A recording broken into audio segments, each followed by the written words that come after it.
नमस्ते दोस्तों, आपकी अपनी जुर्म डायरी में आपका स्वागत है।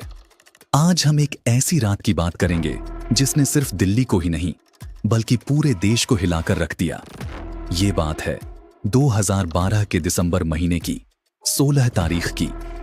रात के करीब 9:30 रहे थे और दिल्ली की सर्द हवा चल रही थी। एक सफेद रंग की प्राइवेट बस थी जो सड़क पर भाग रही थी। 23 साल की ज्योति सिंह, जो फिजियोथेरेपी की स्टूडेंट थीं, अपने एक दोस्त के साथ उस बस में चढ़ीं। उन्हें लगा कि ये बस उन्हें घर तक सुरक्षित पहुंचा देगी, लेकिन उन्हें जरा भी अंदाजा नहीं था कि ये बस नहीं, मौत का एक चलता फिरता पिंजरा था। उस रात उनकी जिंदगी तो बदली ही, लेकिन साथ ही भारत में न्याय और सुरक्षा की परिभाषा भी हमेशा के लिए बदल गई। आखिर उस बस में क्या हुआ था और क्यों ये कहानी आज भी हमारे जहन से मिट नहीं पाई है? चलिए आज निर्भया की उस दर्दनाक कहानी को गहराई से जानते हैं। उस बस के अंदर 6 हैवानों ने इंसानियत की सारी हदें पार कर दी। ज्योति सिंह के साथ जो हुआ उसे शब्दों में बयां करना मुश्किल है। लोहे की रॉड से उन्हें भयानक शारीरिक चोटें पहुंचाई गईं और उनके साथ सामूहिक रेप किया गया। सोचिए उस रात उनकी क्या हालत रही होगी। रात के करीब 10:30 उन दोनों को भीषण सर्दी में बिना कपड़ों के खून से लथपथ दिल्ली की सड़क पर फेंक दिया गया। ज्योति सिंह ने जिंदगी के लिए कई दिनों तक हिम्मत से लड़ाई लड़ी, अपनी हर सांस के लिए जूझती रहीं। लेकिन 29 दिसंबर 2012 को सिंगापुर में उन्होंने अपनी आखिरी सांस ली। वो सिर्फ ज्योति सिंह नहीं थी, वो भारत की बेटी निर्भया थी। उनका नाम उस अकल्पनीय दर्द और हमारे समाज की कड़वी सच्चाई का प्रतीक बन गया। इस भयानक अपराध को अंजाम देने वाले 6 लोग थे, जिनके नाम थे पवन गुप्ता, अक्षय ठाकुर, विनय शर्मा, मुकेश, राम सिंह और एक नाबालिग। सबसे पहले बात करते हैं पवन गुप्ता की। जब यह जघन्य अपराध हुआ तब यह सिर्फ 19 साल का था। निर्भया की दर्दनाक मौत के पीछे यह भी एक बड़ा गुनहगार था। इसकी कम उम्र ने इस केस को बेवजह 7 साल तक खींचा। इसके वकीलों ने इसे नाबालिग साबित करने के लिए खूब तिकड़ में लगाई, लेकिन कोर्ट ने हर बार इनकी अर्जी खारिज कर दी और तो और उन पर 25,000 रुपये का जुर्माना भी लगा दिया, क्योंकि वो कोर्ट का समय बर्बाद कर रहे थे। दूसरा था अक्षय ठाकुर। 28 साल का अक्षय घटना के तुरंत बाद अपने बिहार के गांव भाग गया था। ये शादीशुदा था और इसका 10 साल का एक बेटा भी था। इस राक्षस ने वारदात के बाद सारे सबूत मिटाने की कोशिश की। उसने खून से सनी बस को धो डाला था, लेकिन निर्भया के शरीर पर जो गहरे काटने के निशान मिले थे वो इसी अक्षय ठाकुर के थे। और सुनिए, बचने के लिए इसने कोर्ट में क्या अजीबोगरीब दलील दी। दिल्ली में इतना प्रदूषण है, मेरी उम्र तो वैसे भी कम हो जाएगी, तो मुझे फांसी क्यों दें। तीसरा गुनहगार था विनय शर्मा। 20 साल का विनय एक जिम इंस्ट्रक्टर था और इंडियन एयरफोर्स में जाने का सपना देखता था, लेकिन इसके सपनों पर इसकी खुद की हैवानियत भारी पड़ गई। जेल में इसे चोटें लगीं, जिसके बाद इसके वकीलों ने उसकी सुरक्षा का हवाला देकर सजा माफ करने की मांग की। 2016 में इसने जेल में खुदकुशी करने की कोशिश भी की, जिसे इसके वकीलों ने कोर्ट में दया का आधार बताया। चौथा था मुकेश, जो उस बस में क्लीनर का काम करता था। निर्भया के रेप की रात बस यही चला रहा था। इसने ही ज्योति सिंह और उनके दोस्त को बस में चढ़ने के लिए जोर दिया था। इसने ही लोहे की रॉड से उन दोनों को बेदर्दी से पीटा था। मुकेश ने बीबीसी को एक इंटरव्यू दिया था, जिसमें उसके चेहरे पर अपने किए का कोई पछतावा या शिकन नहीं थी। उसने बड़ी बेशर्मी से कहा था, अच्छे घर की लड़कियां रात 9 बजे के बाद बाहर नहीं घूमती और रेप के लिए लड़कियां खुद ज्यादा जिम्मेदार होती हैं।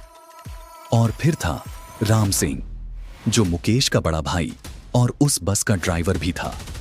ये 6 लोगों में सबसे ज्यादा बिगड़ा हुआ और असामाजिक व्यक्ति था। ये एक रेपिस्ट और शराबी था। महिपालपुर एरिया के होटलों के सीसीटीवी फुटेज की मदद से सबसे पहले राम सिंह को ही पकड़ा गया था, लेकिन तिहाड़ जेल में ये ज्यादा दिन जिंदा नहीं रह पाया। 11 मार्च 2013 को जेल के अंदर उसकी लाश मिली। पुलिस ने कहा कि राम सिंह ने आत्महत्या की है, जबकि उसके वकीलों और परिवार का कहना था कि जेल के अंदर ही उसकी हत्या कर दी गई थी। इन चारों, मुकेश, पवन गुप्ता, अक्षय ठाकुर और विनय शर्मा, के वकीलों ने हर संभव कोशिश की मुकदमे को लंबा खींचने की और दया याचिकाएं दायर करने की, लेकिन आखिरकार 20 मार्च 2020 को इन चारों को फांसी की सजा दे दी गई। अब बात करते हैं उन दो गुनहगारों की जिन्हें शायद वैसी सजा नहीं मिली जिसकी उम्मीद पूरा देश कर रहा था। राम सिंह की जेल में मौत हो गई। अब वो आत्महत्या थी या हत्या, ये सवाल आज भी अनसुलझा है। और फिर आता है वो छठा दोषी, एक नाबालिग। ये पवन गुप्ता से भी कुछ महीने छोटा था। इसने ही चलती बस में निर्भया का 2 बार रेप किया था और उसी ने रॉड डालकर निर्भया की आंतों में गंभीर संक्रमण फैला दिया था, जिसकी वजह से निर्भया ने अपनी जान गंवा दी थी। ऐसे भयानक अपराध के लिए उसे सिर्फ 3 साल की सजा मिली, एक रिमांड होम में। आपको पता है, उसके लिए वो रिमांड होम सजा नहीं बल्कि उसका पहला घर था, जहां उसे रहने को छत मिली, पहनने को कपड़े मिले और पेट भरने को खाना। 3 साल की सजा काटने के बाद भी वो वहां से जाना नहीं चाहता था। उसने अपनी सजा बढ़ाने की गुहार भी लगाई ताकि वो कुछ और महीने उस रिमांड होम में रह सके। लेकिन 2015 में जेल से छूटने के बाद दिल्ली सरकार ने उसे 10,000 रुपये और एक सिलाई मशीन दी ताकि वो अपना काम शुरू कर सके। 2017 की रिपोर्ट के मुताबिक आज वो साउथ इंडिया में कहीं एक कुक के तौर पर काम कर रहा है। पूरे देश में मीडिया से लेकर आम लोगों तक इस नाबालिग को मिली सजा को लेकर बहुत विरोध हुआ, लेकिन इतने हंगामे के बावजूद निर्भया का एक रेपिस्ट और हत्यारा आज भी हमारे बीच आजाद घूम रहा है। निर्भया का केस सिर्फ एक घटना नहीं था दोस्तों, ये हमारे देश के सिस्टम पर एक बहुत बड़ा वार था। इसने महिला सुरक्षा पर बड़े सवाल खड़े कर दिए। सोचिए, हमें सिर्फ 4 दोषियों को फांसी दिलाने में 7 साल लग गए। National crime records bureau (NCRB) की 2021 की रिपोर्ट बताती है कि भारत में आज भी हर रोज 86 रेप केस दर्ज होते हैं और कहते हैं कि 99% यौन उत्पीड़न के मामले तो कभी दर्ज ही नहीं होते। निर्भया ने देश में एक क्रांति ला दी। इसके बाद महिला सुरक्षा को मजबूत करने के लिए 2013 में रेप और यौन अपराधों की सजा को काफी सख्त कर दिया गया। धारा 376 के तहत अब रेप के लिए कम से कम 7 से 10 साल की सजा होगी और रेप और हत्या के मामले में कम से कम 20 साल की सजा। जुवेनाइल जस्टिस एक्ट में भी बड़े बदलाव आए, जिसमें अब अगर कोई अपराधी 16 से 18 साल की उम्र का है और उसने कोई गंभीर अपराध किया है तो उसके मामलों को भी कड़ी सजा के लिए देखा जाएगा। सिस्टम में बदलाव तो आए हैं, लेकिन आज भी दिल दहल जाता है ये सोचकर कि हमारी बेटियां कितनी सुरक्षित हैं। निर्भया को भारत की बेटी कहा गया, पर क्या उसे वाकई पूरा इंसाफ मिला? और क्या आज भारत की बेटियां वाकई सुरक्षित हैं? क्या हम सब मिलकर काफी कुछ कर रहे हैं? आपके विचार क्या हैं? कमेंट सेक्शन में जरूर बताइएगा। और ऐसे ही और भी कहानियों के लिए आपकी अपनी जुर्म डायरी को सब्सक्राइब करना ना भूलें। मिलते हैं अगले वीडियो में।